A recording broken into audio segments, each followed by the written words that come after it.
ദൈവത്തിന് മഹത്വം അർപ്പിച്ചുകൊണ്ട് പ്രാർത്ഥനയോടുകൂടി ദൈവത്തിൻ്റെ വചനം നമുക്ക് ധ്യാനിക്കാം.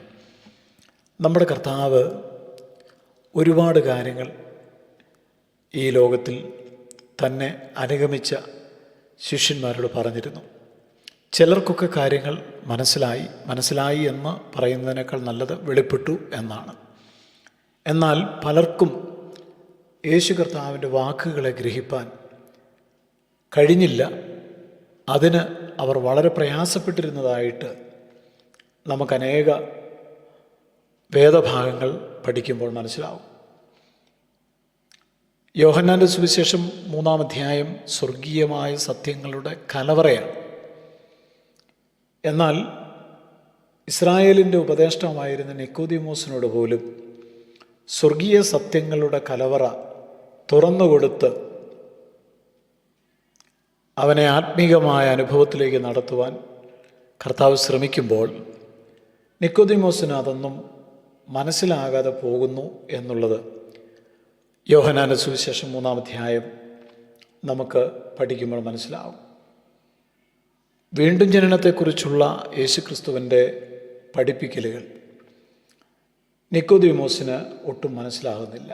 കൊരിന്ത്യലേഖനം പഠിക്കുമ്പോൾ പൗലോസ് അപ്പോസ്തലൻ പറഞ്ഞു, 1 കൊരിന്ത്യർ 2-ാം അധ്യായം 14-ാമത്തെ വാക്യത്തിൽ, പ്രാകൃത മനുഷ്യൻ ദൈവാത്മാവിൻ്റെ ഉപദേശം കൈക്കൊള്ളുന്നില്ല, അതവന് ഭോഷത്വമാകുന്നു.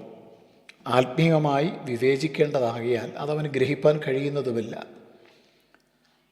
ഇതാണ് ഇന്ന് പലർക്കും സംഭവിച്ചുകൊണ്ടിരിക്കുന്നത്. പ്രാകൃത മനുഷ്യന് ദൈവാത്മാവിൻ്റെ ഉപദേശം ഗ്രഹിപ്പാനായിട്ട് കഴിയുന്നില്ല. മനുഷ്യൻ വയസ്സ് ചെന്ന് വൃദ്ധനായ ശേഷം വീണ്ടും ജനിക്കണമോ എന്ന് നിക്കോദീമോസ് ചോദിക്കുന്നത് അതുകൊണ്ടാണ്. യേശു പറഞ്ഞു, വീണ്ടും ജനിച്ചില്ല എങ്കിൽ ദൈവരാജ്യം കാണാൻ കഴിയുകയില്ല. ഒന്നും മനസ്സിലാകുന്നില്ല നിക്കോദീമോസിന്. അതുകൊണ്ടാണ് അദ്ദേഹം ചോദിക്കുന്നത്, മനുഷ്യൻ വയസ്സനായ ശേഷം വൃദ്ധനായ ശേഷം ജനിക്കുക എന്നുള്ളതാണോ അവിടുന്ന് അർത്ഥമാക്കുന്നത്? ആത്മീയ സത്യങ്ങളെ ചിത്രീകരിക്കുവാൻ വേണ്ടി കർത്താവ് ഈ പ്രകൃതിയിലുള്ള പല കാര്യങ്ങളും ഉപയോഗിച്ചിരുന്നു. ക്രിസ്തുവിൻ്റെ പഠിപ്പിക്കലുകളിൽ അത് സർവ്വസാധാരണമായിരുന്നു. യോഹന്നാൻ്റെ സുവിശേഷം 3-ാം അധ്യായം നാം പഠിക്കുമ്പോൾ വീണ്ടും ജനിച്ച ഒരു വ്യക്തിയെക്കുറിച്ച് ക്രിസ്തു ഇങ്ങനെയാണ് പറഞ്ഞത്. 3:8 കാറ്റ് ഇഷ്ടമുള്ളിടത്തേക്ക് ഊതുന്നു, അതിൻ്റെ ശബ്ദം നീ കേൾക്കുന്നു, എങ്കിലും അത് എവിടെ നിന്ന് വരുന്നു എന്നും എവിടേക്ക് പോകുന്നു എന്നും അറിയുന്നില്ല. ആത്മാവിനാൽ ജനിച്ചവൻ എല്ലാം അതുപോലെ ആകുന്നു. ദൈവത്തിൻ്റെ ആത്മാവിൻ്റെ പ്രവർത്തനവും ആത്മാവിനാൽ വീണ്ടും ജനിച്ചവരുടെ ജീവിതവും വളരെ അത്ഭുതകരമാണ്. ആത്മാവിനാൽ വീണ്ടും ജനിച്ച അല്ലെങ്കിൽ പൊതുജനനത്തിൻ്റെ അനുഭവത്തിലേക്ക് വന്ന ആളുകളെ കാറ്റിനോടാണ് അവരുടെ ജീവിതത്തെ ദൃഷ്ടാന്തീകരിച്ചിരിക്കുന്നത്. മനുഷ്യൻ്റെ സ്വന്തം നിയന്ത്രണത്തിൻ്റെ കീഴിൽ അല്ല ഒരിക്കലും കാറ്റെന്ന് പറയുന്നത്. മനുഷ്യന് ഒരിക്കലും തൻ്റെ ശക്തി കൊണ്ട് ഒതുക്കാവുന്ന ഒന്നുമല്ല കാറ്റ്. 2, കാറ്റ് അദൃശ്യമാണ്. ഇതുപോലെ തന്നെയാണ് വീണ്ടും ജനനം നടക്കുന്നത്. വീണ്ടും ജനനം ഒരു വ്യക്തിയിൽ എങ്ങനെ നടക്കുന്നു എന്നുള്ളത് മറ്റൊരാൾക്ക് മനസ്സിലാവില്ല. അത് അദൃശ്യമാണ്.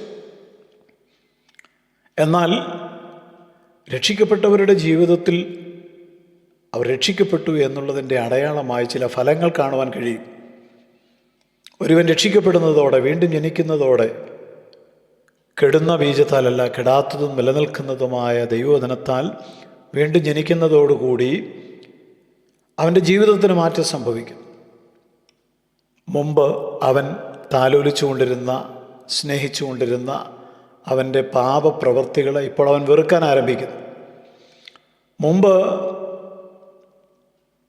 അവന് ഏറ്റവും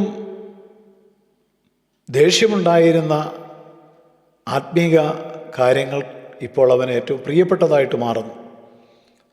കാറ്റിൻ്റെ ഉറവിടം, അതിൻ്റെ ഗതി, ഇതൊന്നും മനുഷ്യർക്ക് ഗ്രഹിക്കാൻ കഴിയുന്നതല്ല. അതുകൊണ്ട് തന്നെയാണ് ആത്മാവിനാൽ ജനിച്ച മനുഷ്യരുടെ ജീവിതത്തിൽ നടക്കുന്ന കാര്യങ്ങൾ മറ്റുള്ളവർക്ക് ഗ്രഹിപ്പാൻ കഴിയുകയില്ല എന്നുള്ള സത്യവും നാം മനസ്സിലാക്കണം.